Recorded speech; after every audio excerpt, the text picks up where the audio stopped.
ವಿವಾದ ಪ್ರಜ್ವಲ್ ರೇವಣ್ಣ ಅತ್ಯಾಚಾರ ಪ್ರಕರಣಕ್ಕೆ ಸಂಬಂಧಪಟ್ಟಂತೆ ಡೀಟೇಲ್ಸ್ ನಾವು ಕೊಡ್ತಾ ಇದ್ವಿ. ಇನ್ನೊಂದು ಕಡೆಗೆ ಎಸ್ಐಟಿ ಅಧಿಕಾರಿಗಳಿಗೆ ಹೊಸ ತಲೆನೋವು ಶುರುವಾಗಿದೆ ಈ ಪ್ರಕರಣದಲ್ಲಿ.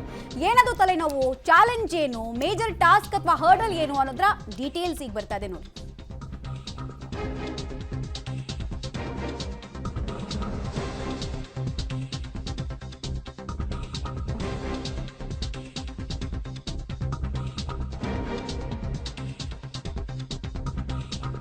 ನೋಡಿ, ಸಂತ್ರಸ್ತರ ಹೇಳಿಕೆ, ಸ್ಥಳ ಮಹಜರ್, ಸಾಕ್ಷ್ಯ ಸಂಗ್ರಹ, ಬಹುತೇಕ ಈ ರೀತಿಯ ಎಲ್ಲಾ ಪ್ರಕ್ರಿಯೆಗಳು ತನಿಖೆಯ ಭಾಗವಾಗಿ ಅಧಿಕಾರಿಗಳು ನಡೆಸಿದ್ದಾರೆ.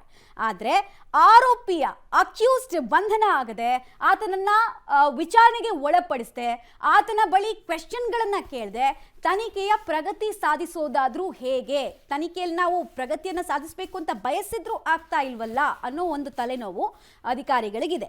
ದೋಷಾರೋಪ ಪಟ್ಟಿ ಸಲ್ಲಿಸಿ ತನಿಖೆಗೆ ಟ್ವಿಸ್ಟ್ ಕೊಡ್ತಾರ SIT ಅಧಿಕಾರಿಗಳು. ಈಗಷ್ಟೇ ನಾವು ಹೇಳ್ತಾ ಇದ್ವಿ 90 ಡೇಸ್ ಟೈಮ್ ಸ್ಲ್ಯಾಬ್ ಇದೆ, ಜೊತೆಗೆ ಅಬ್ಸ್ಕಾಂಡಿಂಗ್ ಚಾರ್ಜ್ ಶೀಟ್ ಬಗ್ಗೆ ಎಲ್ಲ. ಬಟ್ ಅದು ಸಾಧ್ಯ ಇದೆಯಾ ಅನ್ನೋದು ಈಗ ಪ್ರಶ್ನೆಯಾಗಿ ಉಳಿತಾ ಇದೆ. ಈ ತರದೊಂದು ಆಪ್ಷನ್ ಬಗ್ಗೆ ಕೂಡ SIT ಅಧಿಕಾರಿಗಳು ಯೋಚನೆ ಮಾಡ್ತಾ ಇದ್ದಾರೆ. ಡೀಟೇಲ್ಸ್ ಕೊಡ್ತಾರೆ ನರಸಿಂಹಮೂರ್ತಿ. ಸಾಮಾನ್ಯವಾಗಿ ಇಂಥ ಪ್ರಕರಣದಲ್ಲಿ ಚಾರ್ಜ್ ಶೀಟ್ ಸಲ್ಲಿಕೆ ಮಾಡಬೇಕು ಅಂತ ಹೇಳಿದ್ರೆ ಒಂದು ಆರೋಪಿಯ ವರ್ಷನ್, ಆರೋಪಿಯ ಇಂಟ್ರಾಗೇಷನ್ ಅಗತ್ಯತೆ ಕೂಡ ಇರುತ್ತೆ.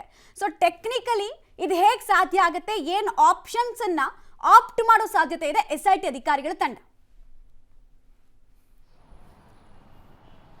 ಮಮತಾ, ಈಗಾಗಲೇ ಪ್ರಜ್ವಲ್ ರೇವಣ್ಣ ವಿರುದ್ಧ 3 ಅತ್ಯಾಚಾರ ಪ್ರಕರಣಗಳು ದಾಖಲಾಗಿದ್ದಾವೆ. ಎಲ್ಲವೂ ಕೂಡ ನಾನ್ ಬೇಲಬಲ್ ಸೆಕ್ಷನ್ಸ್ ನಡಿ ದಾಖಲಾದಂತಹ ಪ್ರಕರಣಗಳು. ಮತ್ತೆ ಜೀವಿತಾವಧಿವರೆಗೂ ಕೂಡ ಗರಿಷ್ಠ ಶಿಕ್ಷೆಯನ್ನ ವಿಧಿಸಬಹುದಾದಂತಹ ಸೆಕ್ಷನ್ಗಳನ್ನ ಈ ಕೇಸ್ಗಳಲ್ಲಿ ಹಾಕಲಾಗಿದೆ. ಅದಲ್ಲದೆ 30ಕ್ಕೂ ಹೆಚ್ಚು ಸಂತ್ರಸ್ತೆಯರು ಪ್ರಜ್ವಲ್ ರೇವಣ್ಣ ವಿರುದ್ಧ ಹೇಳಿಕೆಯನ್ನ ನೀಡಿದ್ದಾರೆ ಅನ್ನೋ ಮಾಹಿತಿಗಳು ಕೂಡ ಲಭ್ಯವಾಗ್ತಿದ್ದಾವೆ. ಹೀಗಾಗಿ ಈ ಒಂದು ತನಿಖಾ ಕಾಲಘಟ್ಟದಲ್ಲಿ ಪೊಲೀಸರು ಮಹತ್ವದ ಎವಿಡೆನ್ಸ್ಗಳನ್ನು ಕಲೆಕ್ಟ್ ಮಾಡುವ ಕೆಲಸಕ್ಕೆ ಸದ್ಯ ಮುಂದಾಗಿರೋದು. ತಮಗೆ ಆದಂತಹ ಮಹಿಳೆಯರಿಗೆ ದೌರ್ಜನ್ಯಕ್ಕೆ ಒಳಗಾದಂತಹ ಹಿನ್ನೆಲೆಯಲ್ಲಿ ಒಂದಷ್ಟು ಸ್ಪಾಟ್ ಮಾಜರ್ ಪ್ರಕ್ರಿಯೆಗಳಿರ್ಬೋದು, ಆ ಸ್ಥಳಗಳಿರ್ಬೋದು, ಅದ್ರ ಜೊತೆಗೆ ಅವರ CRPC ಅಡಿ 161 ಮತ್ತು 164 ಹೇಳಿಕೆಗಳಿರ್ಬೋದು, ಮತ್ತು ಸಾಂದರ್ಭಿಕ ಸಾಕ್ಷಿಗಳು ಯಾವೆಲ್ಲ ಸಿಗುತ್ತೋ ಅವೆಲ್ಲವನ್ನ ಕೂಡ ಈಗ ಕಲೆ ಹಾಕೊಳ್ಳೋ ಕೆಲಸವನ್ನ SIT ಅಧಿಕಾರಿಗಳು ಮಾಡ್ತಿದ್ದಾರೆ.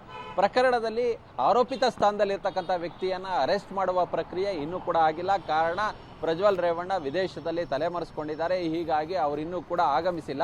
ಗೃಹ ಸಚಿವರೇ ಹೇಳಿದಂತೆ ಪ್ರಜ್ವಲ್ ರೇವಣ್ಣ ಅವ್ರನ್ನ ನಾವು ವಿದೇಶದಲ್ಲಿ ಹೋಗಿ ಹುಡುಕೋದಿಲ್ಲ ಅನ್ನೋ ನಿಟ್ಟಿನಲ್ಲಿ ಈಗಾಗಲೇ ಗೃಹ ಸಚಿವರೇ ಸ್ಪಷ್ಟಪಡಿಸಿದ್ದಾರೆ. ಹೀಗಾಗಿ ಕೇಂದ್ರದ ತನಿಖಾ ಸಂಸ್ಥೆಗಳ ಸಹಾಯವನ್ನ SIT ಅವರು ಕೇಳ್ತಿದ್ದಾರೆ, ಮನವಿಯನ್ನ ಮಾಡ್ಕೊಳ್ತಿದ್ದಾರೆ. ಹೀಗಾಗಿ ಅದಕ್ಕೂ ಮೊದಲು ಇವರು ಅಪ್ಸ್ಟ್ಯಾಂಡಿಂಗ್ ಚಾರ್ಜ್ ಶೀಟ್ ಅನ್ನ ಸಲ್ಲಿಕೆ ಮಾಡಬೇಕಾಗುತ್ತೆ ಕೋರ್ಟ್ಗೆ. ಆಗ ಕೋರ್ಟ್ನಿಂದ ಸಮನ್ಸ್ ಇಶ್ಯೂ ಆಗುತ್ತೆ. ಪ್ರಜ್ವಲ್ ರೇವಣ್ಣ ಅವರನ್ನ ಪತ್ತೆ ಮಾಡುವಂತೆ ಕೋರ್ಟ್ ವಾರೆಂಟ್ ಅನ್ನ ಜಾರಿ ಮಾಡಿದಂತಹ ಸಂದರ್ಭದಲ್ಲಿ ಆ ವಾರೆಂಟ್ ಅನ್ನ ಪಡೆದು CBIಗೆ SIT ಅಧಿಕಾರಿಗಳು ಮನವಿ ಮಾಡಲಿದ್ದಾರೆ. ಆ ಬಳಿಕ CBI ಇಂಟರ್ಪೋಲ್ ಮುಖಾಂತರ ರೆಡ್ ಕಾರ್ನರ್ ನೋಟಿಸ್ ಅನ್ನ ಹೊರಡಿಸಬಹುದು. ಇದೆಲ್ಲವೂ ಕೂಡ ಮುಂದೆ ಜರುಗಬಹುದಾದಂತಹ ಘಟನೆಗಳು. ಆದ್ರೆ ಸದ್ಯಕ್ಕೆ ರೆಡ್ ಕಾರ್ನರ್ ನೋಟಿಸ್ ಮುಖಾಂತರ ಪ್ರಜ್ವಲ್ ರೇವಣ್ಣ ಅವ್ರನ್ನ ಪತ್ತೆ ಮಾಡೋದಕ್ಕೆ ಸಾಧ್ಯವಾಗೋದಿಲ್ಲ. ಯಾಕಂತ ಹೇಳಿದ್ರೆ ರೆಡ್ ಕಾರ್ನರ್ ನೋಟಿಸ್ ಅನ್ನ ಹೊರಡಿಸೋದಕ್ಕೆ ಒಂದಷ್ಟು ಮಾನದಂಡಗಳಿದಾವೆ. ಹೀಗಾಗಿ ಈ ಕಾಲಘಟ್ಟದಲ್ಲಿ ಒಂದಷ್ಟು ಸಾಕ್ಷಿಗಳನ್ನ ಕಲೆ ಹಾಕಿ ಮುಂದೆ ಕೋರ್ಟ್ ನಲ್ಲಿ ಟ್ರಯಲ್ ನಡೆಯುವ ಸಂಬಂಧ. ಓಕೆ, ಹಾಗೆ ಸಂಪರ್ಕದಲ್ಲಿ ವಾಪಸ್ ಬರ್ತೀವಿ.